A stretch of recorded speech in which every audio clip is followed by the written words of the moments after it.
Well, I never thought this day would come, but I gave Friday the 13th, 2009, the remake, a fresh watch, and something changed. Let's do Friday the 13th, 2009, Revisited.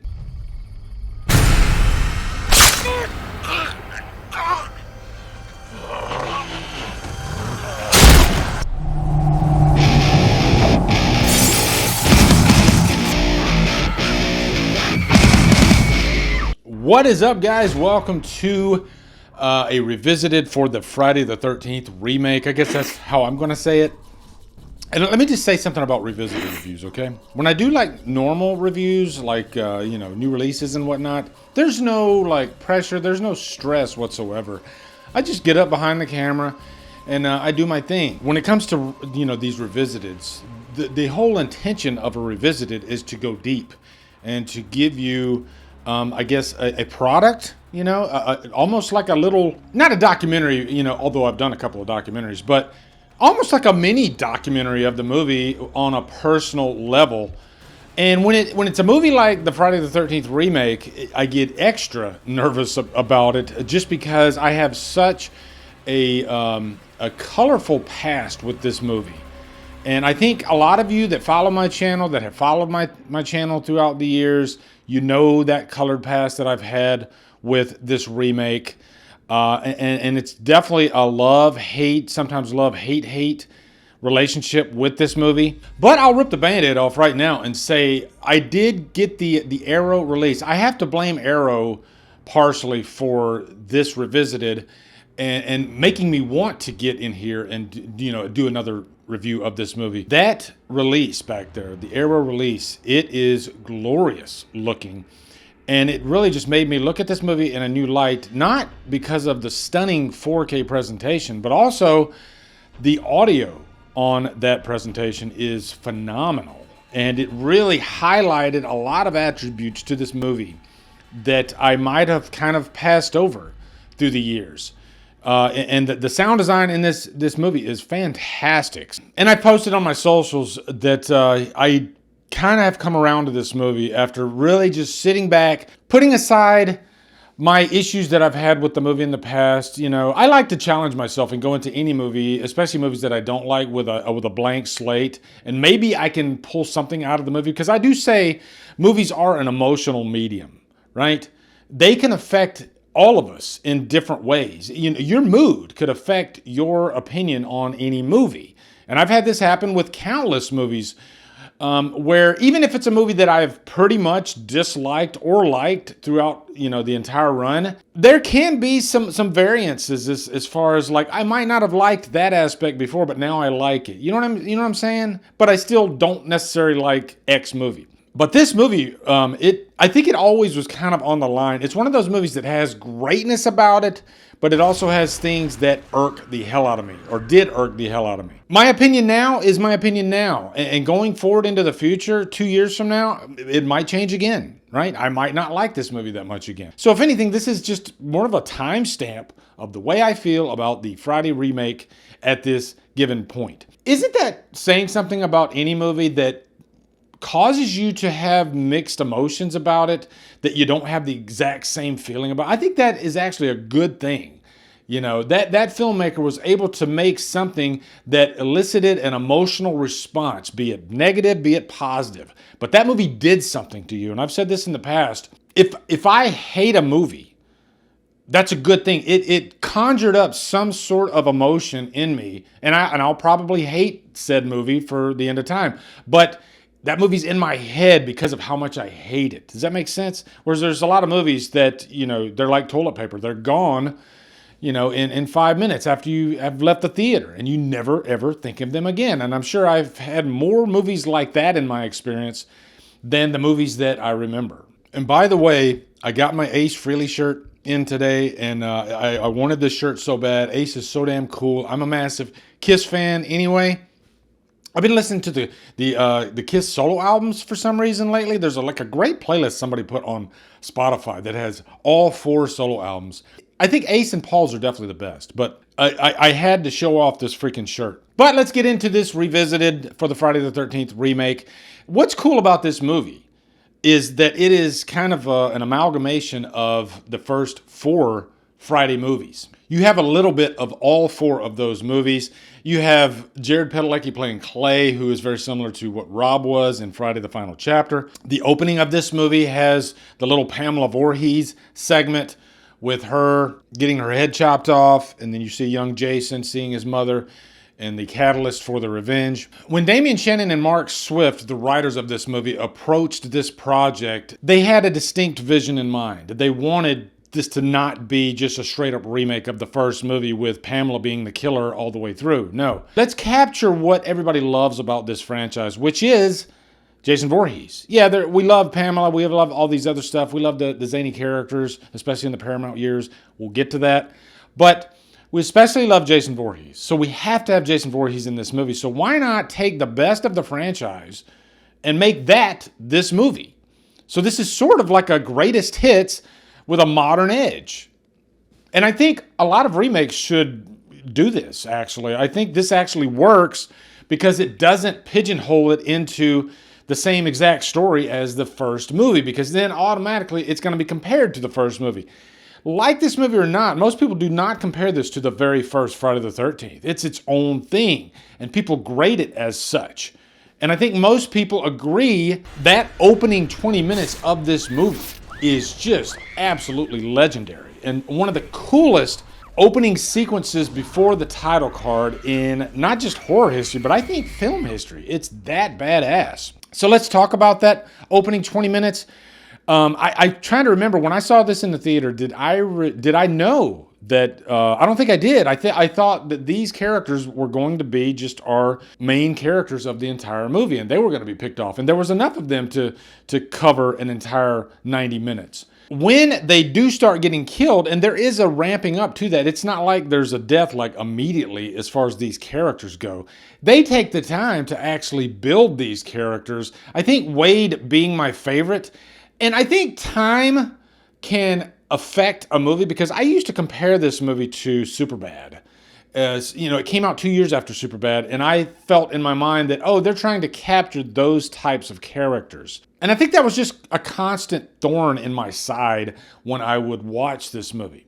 Now that time has gone by, we're quite a few years away from Superbad in this movie. I don't compare it as much to that, and I just look at Wade and those other characters as just who they are. And Wade is a kid, trying to get some pot, and he wants to make some money with his buddy, getting some pot. That's what he is. So I'll be the first to admit, and I'll probably say this a few times, I'm not going to say wrong because this is art, and you can't be right or wrong. I guess you can if it's a factual type thing. But in terms of liking a character, that's just how I felt. But that changed for me. Now I actually had a good time with these characters in the opening of the movie. And while we're talking about characters, and I think this can be said about all the characters in this movie because they're all sort of similar in the way they talk to each other, I had a big hang up on the Paramount years of Friday. I hold that era of this franchise so close to my heart, and I think I just could not push my love of those characters, especially in those first 4 movies. It got in the way of me enjoying these characters. In that sense, I think I was wrong because these characters aren't exclusive to this movie. There's tons of millennium slashers that have these types of characters. I think if you put Trent, because you all famously know how much I used to hate Trent. I think if you put Trent in the Paramount years Friday movies, it doesn't work. He just doesn't fit in. It's just a strange mix. But he does fit in with these characters. There are people like Trent in real life that are just, rich douchebags. And that's pretty much what Trent is in this movie. And honestly, when you get right down to it, I think Travis Van Winkle, you have to give the guy credit for putting his stamp on a character so much that people hate him. To me, that's a great actor that can do that. As long as you're not hating him because you're making fun of his craft. No, you're hating him because of the character. And that's what he is. He embodies that character perfectly. But there's a purpose to that opening 20 minutes too, because we're establishing Whitney as a character and what happens to her. And leading up to that final, death spree that Jason is having, and you think he's going to kill her. looking back, after you've seen this movie a few times, you realize how important that opening is because that's what leads to Clay going to look for her. I think it's 6 months later. Jason kidnapping a victim is definitely a new angle. It's not one that I hear people constantly moan about, but I can imagine it probably is. But just because this is different than what the original franchise was about. Jason wasn't really, kidnapping people. He was just killing them. Get the hell off of my camp. But it fits into the original lore because the reason he kidnaps her is because she reminds him of his mother, which ties right back into part 2 with Jenny. And Jenny used this tactic. So I think Damien and Mark, they took that element of part 2 and they said, hey, let's kind of expand on that and let's make him actually kidnap this character. And I think that was a really cool move, actually. So bouncing forward past that opening 20 minutes, then we get into our main characters. This does feel like, I don't want to say Friday the 13th, but it does feel like Millennium Slasher type characters, like I mentioned before. And you have a slasher killer killing them off one by one. You could even say Jason doesn't feel like the normal Jason in the previous movies. No, he's not too far removed, but he's more of a hunter, which I think is really cool. More like a Rambo type Jason, honestly. But these characters are interesting because you have Trent. We've already talked about Trent. He is in a relationship with Jenna, played by Danielle Panabaker. But the rest of them, they aren't really couples, I guess. You have Lawrence and Chewie, who are kind of the geek characters of the movie. A little bit more comic relief, I guess, you get out of them, especially Chewie. And then the sex pot, you got Bree, who is quite stupendous in the movie. This will be called the Stupendous Edition, by the way. My big question here is, who is Bree? Like, is she there to hook up with anybody? I don't know, because, like I said, Trent and Jenna were a couple. But Jenna just freaking, I don't care how bad Trent is, Jenna just freaking walks out on the guy. Just because, I don't know, she has the hots for Clay. Let's get real, okay? She wants to help Clay. But to go as far as she does, I think she's really into Clay. And so I guess you can understand, and a big shout out to my buddy Michael Trapson. We were talking about this, and he was like, hey, put yourself in Trent's situation. So it's kind of like the same thing with Friday the Remake. You have Trent, it's at his house, they're going to have a good time. And then here comes Wade, this guy looking for his sister, and he brings that shit to Trent's house. Yeah, my thing is, bro, we understand looking for your sister, bro, but you don't know this man. So you leave with him to go, come on, that was yo. Oh my God. Okay. Hold on, okay. But the guy lost his sister. You don't know that, I'm clipping this out. I'm clipping it out. Let's say some girls, oh my God, I'm looking for my brother. I'm like, oh, sure, I'll go help and leave you in a crib for all these people. And I was gonna go with her, and then we go out and then we bring the killer back to the Airbnb. Everybody die. My girlfriend is actually going with this other guy. If you're there with your girlfriend and then she just freaking jets with this other dude who Trent was a dick to him in the first place. And I think that's the misdirection. That's the way that they get the audience to hate Trent. Because if Trent was a good guy, you would really hate Jenna. But because Trent is such a dick, you give Jenna a pass. But if you really step back and look at the whole situation, I think my buddy Michael Trapson is right. Jenna is in the wrong here. She's leaving with this strange dude, which, by the way, she doesn't even know who this dude is, right? He's there to look for his sister, but she's never met this guy in her life. This is a section of the review I didn't plan on getting into, but that's the thing I love about revisited reviews is that I get to just explore my thought process. And yeah, that's kind of a crazy thing, and maybe that's another reason why I kind of see Trent's side of things. Yeah, Trent's revenge on her, because he didn't catch her cheating on him or anything, but his revenge on her is to have a stupendous time with Bree in the bedroom. Which, by the way, that is another thing about this movie, too, that I have to give it credit for. This day and age, nudity in slasher movies, it's not as prevalent as it was in the 80s. Yes, there is some, but they really went all out on this one, actually. You had nudity in the opening with the sleeping bag remix kill. And then you had the Willa Ford scene on the lake. And then, of course, they go all out with Bree in this movie. Her check must have been massive. I do think Clay is a really great character. And I think Jared plays him very well. Although, I was asking myself, because Jared, he's definitely a hunky boy, He's all built and everything. He looks like he could take on Jason himself. What if they went with like just a normal looking guy? You know, as far as like physicality goes, right? He wasn't like action hero body type.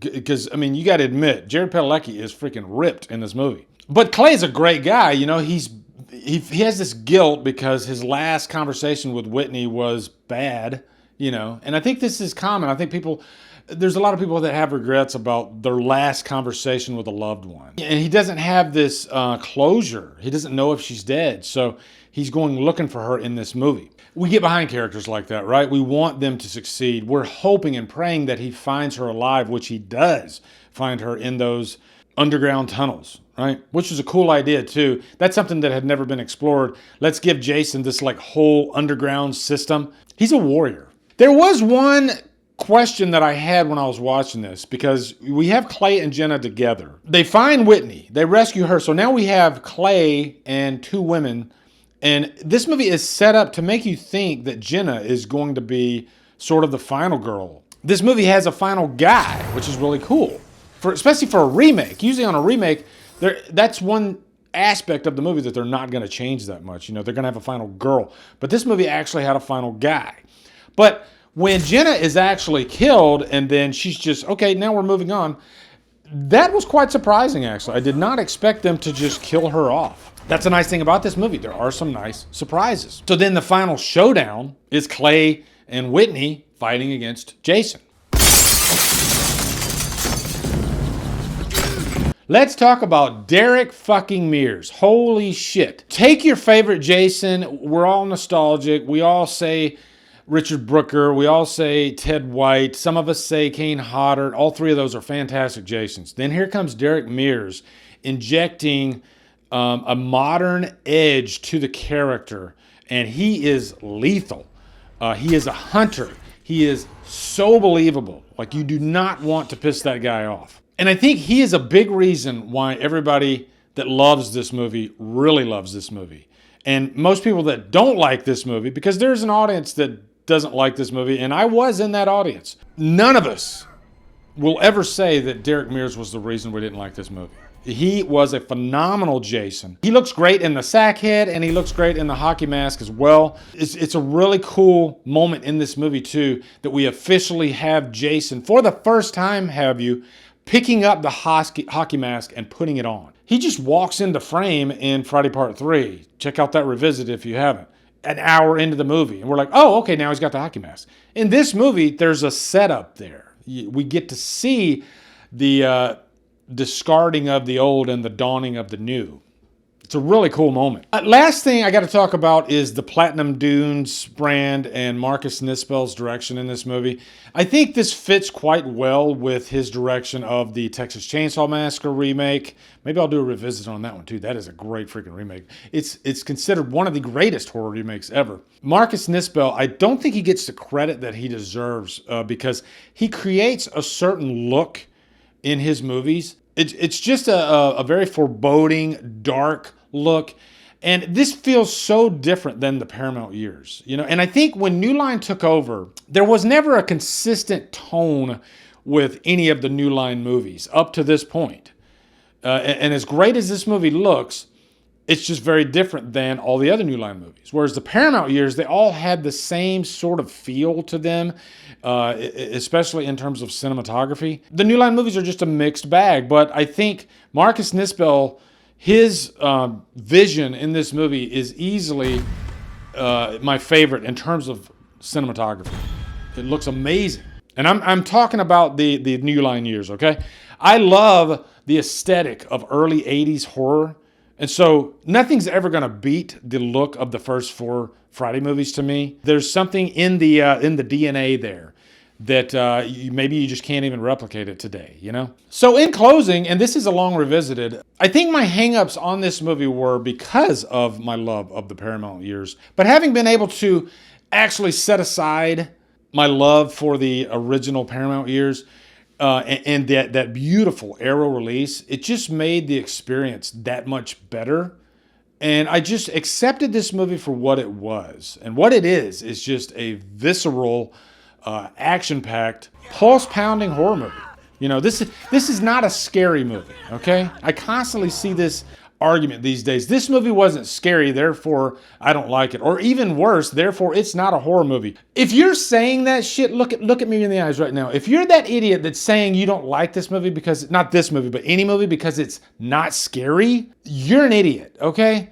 Wake up. People that have, loved horror most of their lives, they know better than to judge a movie whether it's scary or not. We don't get scared by movies, okay? And if we do, it's a bonus. And certain genres of horror are just not meant to be scary, like slasher movies. I think most slasher movies are meant to be fun. Very few slasher movies are actually scary. There's an argument to be made that the original Halloween perfectly combines both attributes, being scary and fun. Friday the 13th, where it's at right now, it's just not that. Although the movies did scare the shit out of me when I was a little kid. So overall, I'm giving this a high purchase worthy. It feels good to finally come around. It's fun coming around to a movie, right? Like I said, this is where I sit right now with the remake. It was a blast watching it on a great sound system. I have a really nice sound bar. It was just very immersive. So yeah, Arrow put out a beautiful release on this movie, and I can't commend them enough. And I did get the other two, the Jason X and the Jason Goes to Hell. I do plan on doing revisiteds for all the Friday movies, so I will eventually get to those. And my goal has been once a month, and I think I'm sticking to it so far because last month I think we did Friday Part 3. So yeah. Let me know your thoughts on the remake in the comments. I've seen some people say this is their absolute favorite Friday movie, and I think that's pretty damn cool. Okay, so let me know in the comments what you guys think. Also, be sure to come over to Killer Flicks, where we talk horror all day and every day, and on Fridays, we do FIFA Fridays. Follow me at Drumdums on my social. Support me on Patreon. Become a channel member. Buy me coffee. Guys, thank you so much for watching. Have a good day, and Drumdum out.